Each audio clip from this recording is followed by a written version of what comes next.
I heard something about your transformational journey about food in the morning. So in meditation, after meditation session, you were sharing when Pari asked you to share your that journey. So were you non-vegetarian earlier? Yes, I was born in a very meat eater country Okay. and I ate meat for a long time. Okay. That was a part of the regular culture. And I became vegan when I arrived in the United States. When I told you that I went into this deep darkness moment and I started doing yoga and meditation, after 1 month, I understood that my body wouldn't want any, Accept. yes. And it was so clear and so loud and so transparent that next day I didn't eat meat anymore. So now I understand so much about it, how when we clean our body, we're also cleaning our mind and vice versa. And the relationship between all parts of us and the body. Like how your life was earlier when you were eating non-veg and how it is now when you started vegan food. Yes. Well, first of all, I was diagnosed with high blood pressure by Okay. a doctor. And Uh, what was your age that time? I was like 23. Oh my God.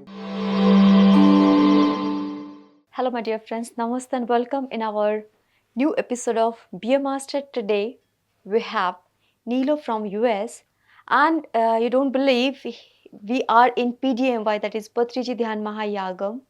We met here. So first, Nilo, welcome. Namaskaram. Namaskaram. Namaskaram. How are you feeling here? I feel great. I'm very happy to be here. Thank you. Thank you for accepting our request for this beautiful interview. When did you start your meditation journey and how it all began? It was around 11 years ago in Miami. I was just arriving from Cuba and I got into a very dark space because for the first time, after being an artist all of my life, I had to start doing some work that I never did before. And they were hard, like restaurants and bars and clubs. So I felt that was so unaligned of who I am that I start getting more and more into depression and not understanding what's going on. Why am I doing this? Why am I here? Um, so after being in a very dark and deep space, I found an inspiration to start meditating and doing yoga, practicing yoga. So I found a studio in Miami and I went, and that's when everything started. That's when my journey, I would say conscious journey into spirituality, into the spiritual part of who I am, start. Well, great. So when did you move to US and what was the reason behind it? I was born and I grew up in Cuba. Right. Cuba is a very uh, beautiful and interesting country in the Caribbean, and we were under a communist mandate, we would say. So I grew up in a very poor city, very poor country, and I always felt like I didn't want it to stay there, you know? I always wanted to move because I felt like I couldn't prosper more. Or there is like this wall that you feel like you reach here and there is no more possibility for you. I was like that. So I grew up studying music. I graduated from music and I played with different bands. I toured through Europe. But I reached like a wall that didn't allow me to keep going. So I decided to move to the United States and I did that in 2013 Okay. um, to Miami, which is where I reside now. I heard that you are gifted with some spiritual gifts. What are those, and what are the main quest of your life that helped you to enter into spiritual journey? Since I was very little, I was able to feel in a very empathetic and psychic way others people experiences and feelings. At first, I didn't know if that was okay. I had no teachings, I had no tools that allowed me to deal with that. So I felt like probably everyone would feel like that. And I grew up not being conscious that that is actually a gift and that is something that you can develop. And it can be very unhealthy when unbalanced, which happened to me because I tended to care too much for everything that I was feeling. So if one people I would feel was sad, I would take in all of that sadness until a point that I think it was my sadness. So I didn't have any tool that allowed me to separate myself from what I was feeling and to understand that it was not mine, it was not coming from me. And most of my life, it's been like that. It Okay. was only when I reached like my 20s, that I started learning about it. And yes, that's how it. Okay. So, I mean, you were able to feel others' emotions very closely, and somewhere, were you feeling some pain of them? I was feeling everything, like even if they were hungry, I was able to offer them food without them telling me they were hungry.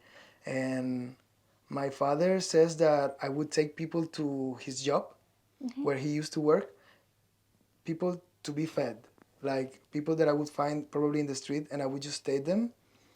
And he's always makes fun of me because he's like, "Oh my God, you were like 6, 7 years old, and an old man would believe you and follow you to my job." So I was able somehow to convince them to come with me, and they would come.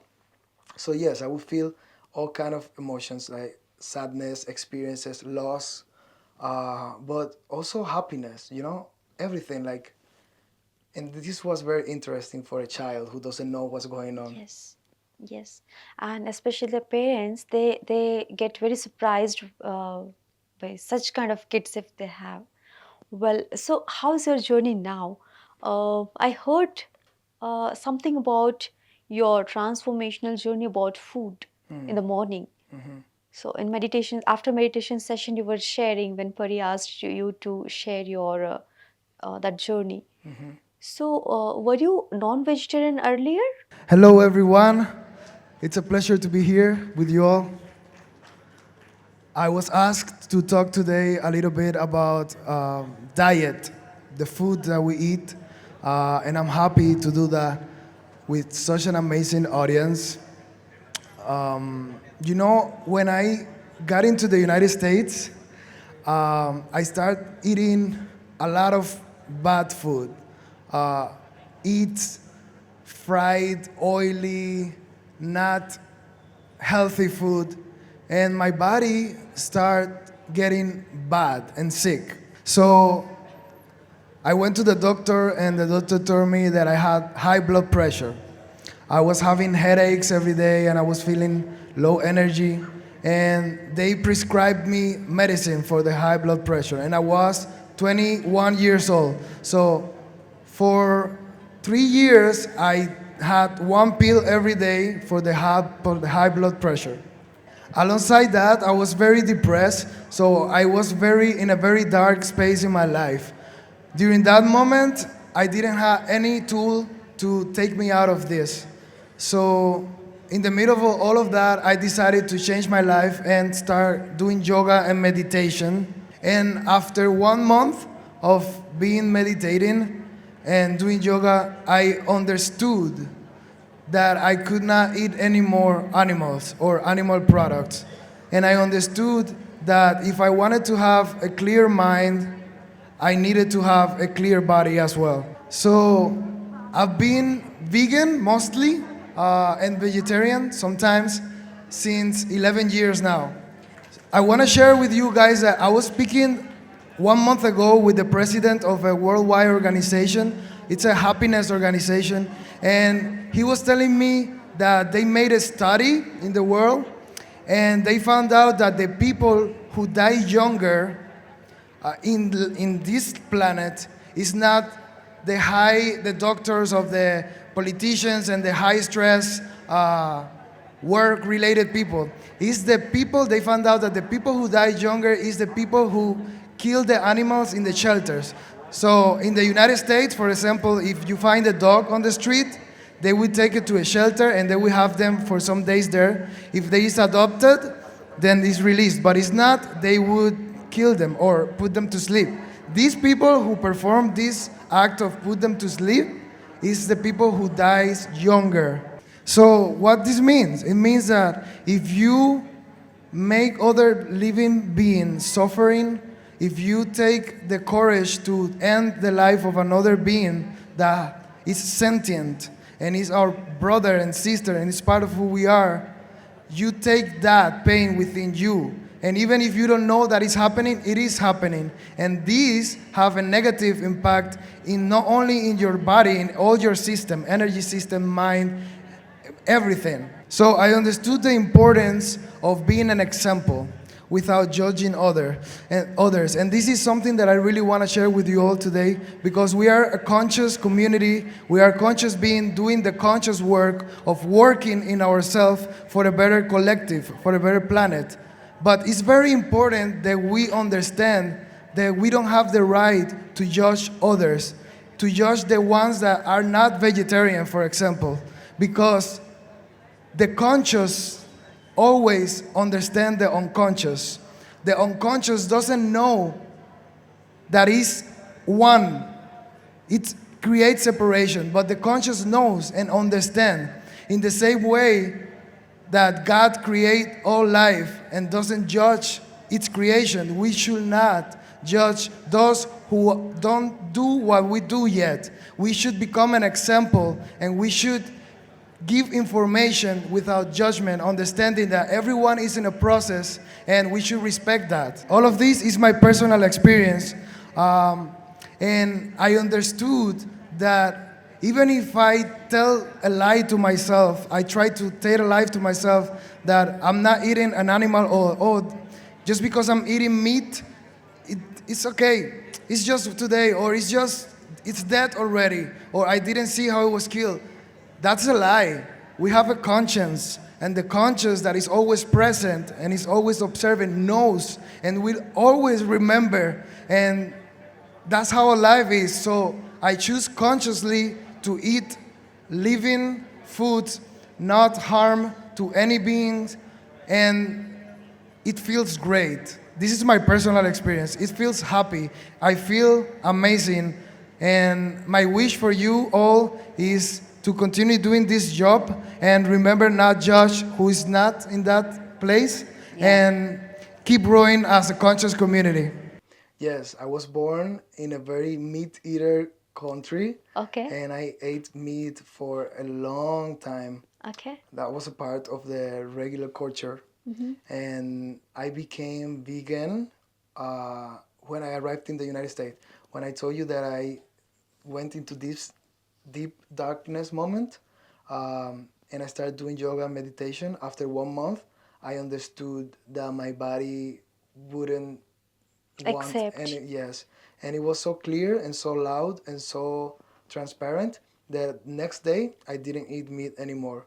So now I understand so much about it, how when we clean our body, we're also cleaning our mind, and vice versa, and the relationship between all parts of us and the body and the mind and everything. So that's how my dietary journey changed. And I'm happy to say that it's been a long time now that I don't eat meat at all. I'm so excited to know this thing.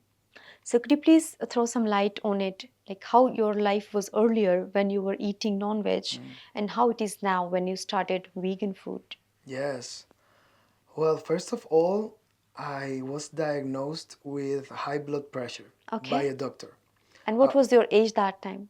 I was like 23, Oh my God. 22, 23. So at a very young age, I was prescribed with a pill every day to treat my high blood pressure.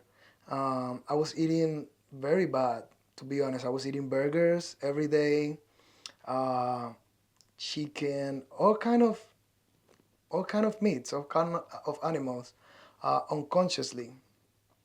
Um, so of course that had a repercussion in my life and in my health. I developed this high blood pressure. My stress level was very high. Always tired. My skin, I remember that was not healthy at all. Now you looks very healthy. I mean, you're very handsome and your skin is very very glowing. Yeah, that's true. Thank you so much. Thank you.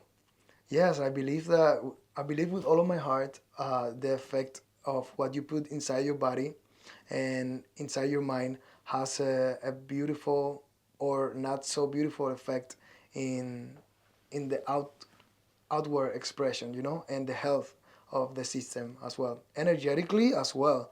That was the first thing that I felt, because you know it takes some time to show the effects outside, Very but true. instant is inside. Your body knows when something is healthy, when it's something that is supposed to be good for it, and it also lets you know when it's not. But we don't hear or we don't listen when it's not, because we are not used to go deep and Yes. be in a communication with our body. So when you start meditating, that happens, and I think that's what make it easier for me. You know, I was able to be in a more healthy and truthful communication to my body, and I was able to understand that I don't want to eat meat anymore, and not only because of the how my body would process the meat, but also the energy behind it, the pain of the animals, the karma that you are bringing into your system. Oh, thank you, Nilo, for bringing such deep and very interesting point. Very much important for each and everyone, because what we eat, we become. So our food is really very important. And as you say, that body communication, when we are conscious enough, we can communicate, we can understand, we can listen our body. Because Absolutely. our system is not meant for, this non-veg food. Hmm.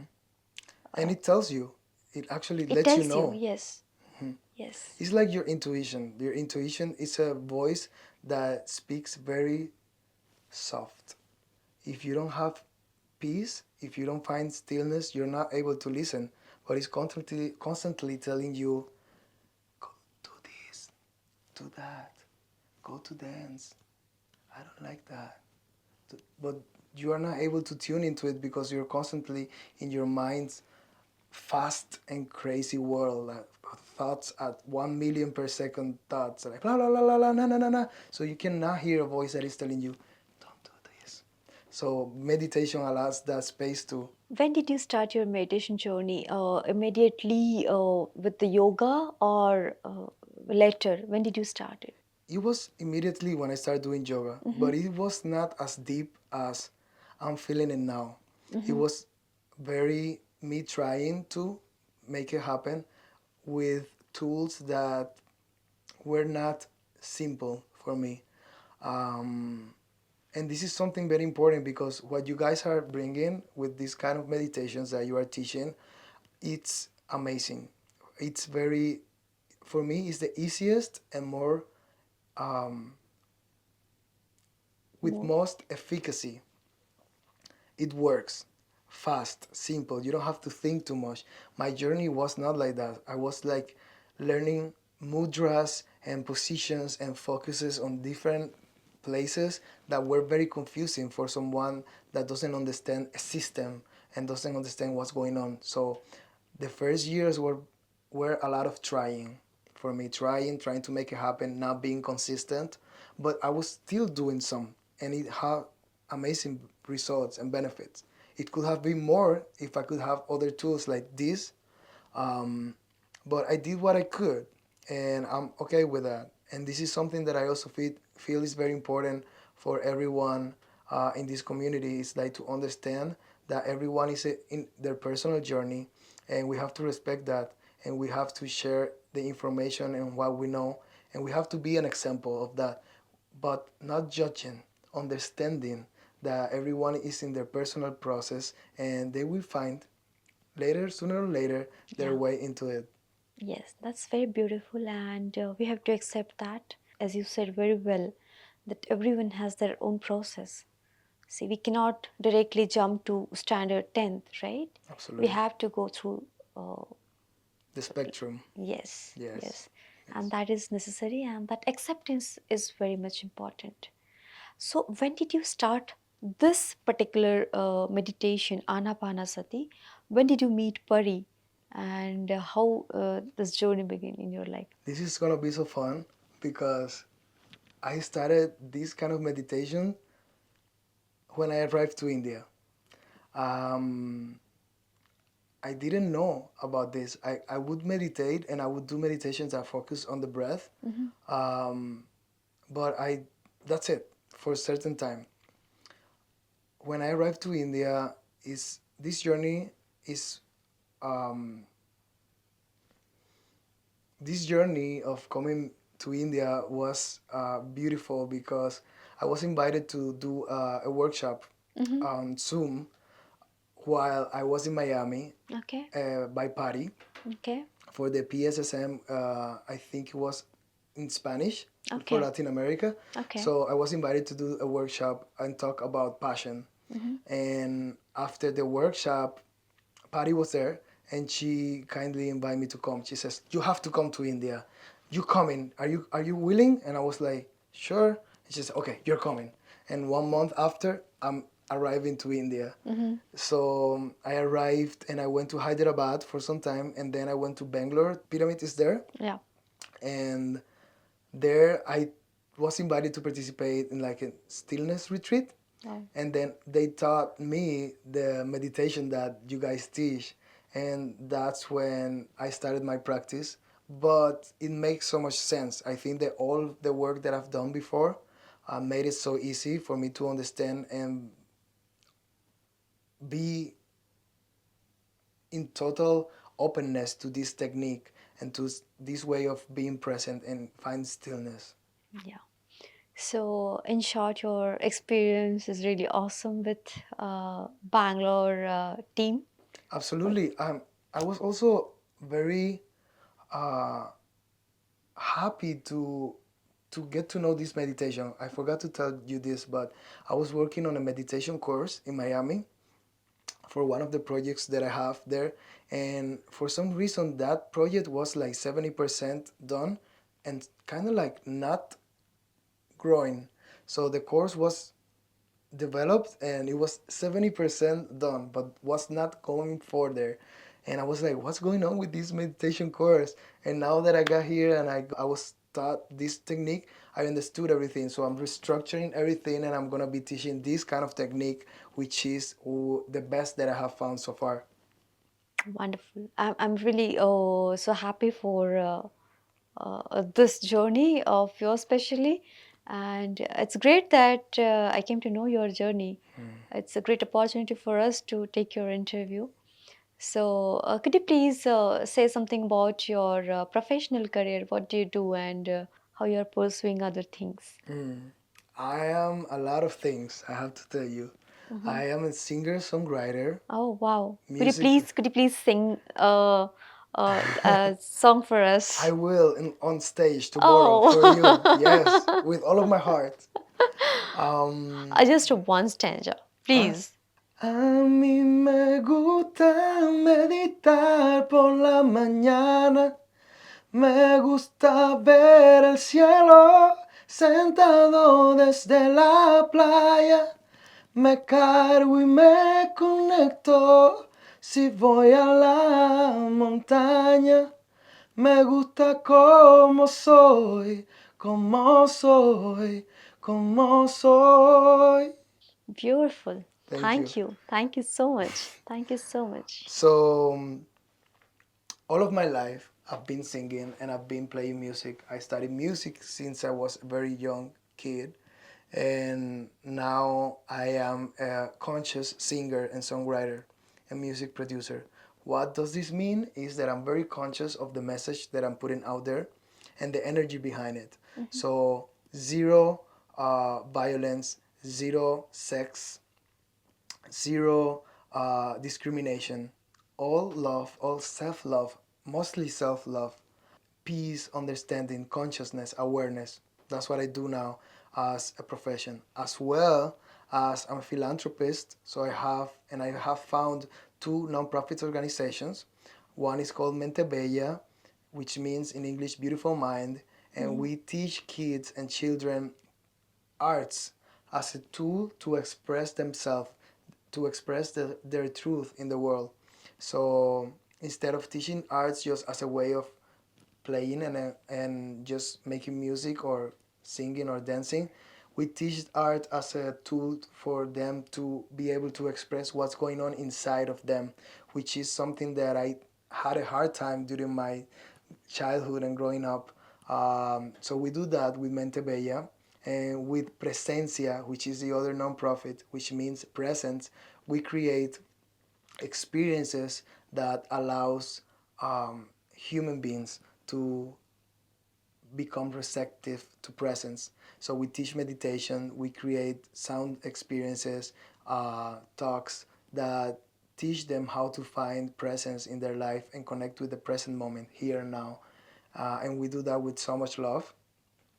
And at the same time, I offer workshops, talks, and experiences wherever I go to be able to facilitate this beautiful purpose that I feel I am connected to.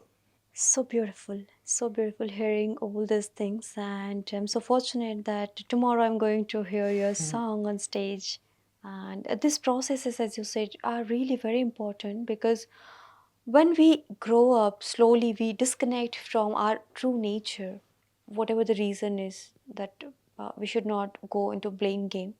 Reason maybe society or our upbringing, whatever it is, but to be connected with ourselves is really very much important. So thank you, Nilo. Thank you Hmm. for coming. Thank you for sharing all Of your course, experience. my pleasure. I believe that the connection to ourselves is the most important thing that we can do. To go inside, to go deep inside of ourselves is the best work we can do, not only for ourselves, but for the rest of the world, for the universe, for God. So I always tell myself, I work for God. I work for happiness. I work for love. I work for consciousness. And it feels so good.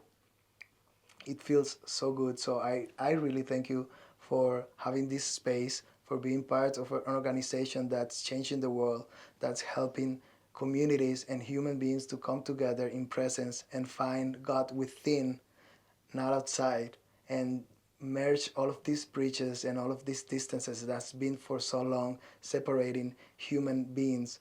So thank you. Thank you. Thank you. Thank you, Nilo. We are really very fortunate and blessed to have our channel to spread this, message and all experiences of all masters to our PMC Pyramid Meditation channel to each and every nook and corner of the world. So thank you for coming. Thank you for sharing all your Thank you. experience. I'm really grateful to you.